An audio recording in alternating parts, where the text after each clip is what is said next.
Seoul, Reuters. The United States and South Korea will begin small-scale military drills on Monday, November 5, that were delayed during talks with North Korea, days after Pyongyang threatened to restart work on its nuclear program if international pressure does not ease.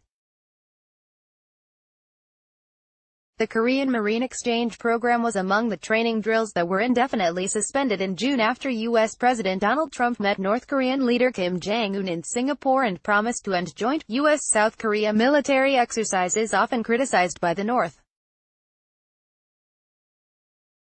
A spokesman for South Korea's Ministry of Defense confirmed a round of training would begin near the southern city of Pyongyang, with no media access expected.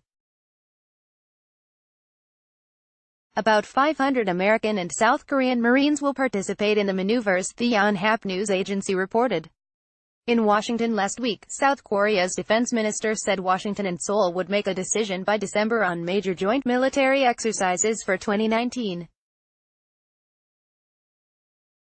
Vigilant Ace, suspended earlier last month, is one of several such exercises that have been halted to encourage dialogue with Pyongyang.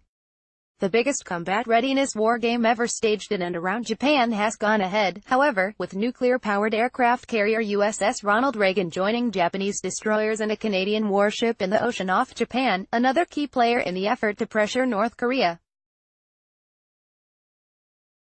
North Korea warned on Friday that it could restart the development of its nuclear program if the United States does not drop its campaign of maximum pressure and sanctions.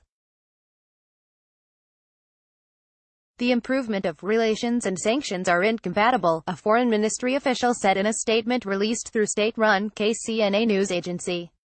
The U.S. thinks that its oft-repeated sanctions and pressure lead to denuclearization. We cannot help laughing at such a foolish idea. North Korea has not tested a ballistic missile or nuclear weapon for nearly a year, and has said it has shuttered its main nuclear test site with plans to dismantle several more facilities. In recent weeks, North Korea has pressed more sharply for what it sees as reciprocal concessions by the United States and other countries.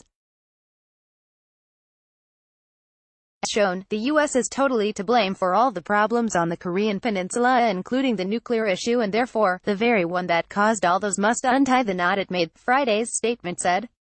American officials have remained skeptical of Mr. Kim's commitment to give up the nuclear arsenal he has already amassed, however, and Washington says it wants support easing international sanctions until more verified progress is made. South Korean President Moon Jae-in, meanwhile, has forged ahead with efforts to engage with North Korea in recent months, raising U.S. concerns that Seoul could weaken pressure on North Korea to give up its nuclear weapons.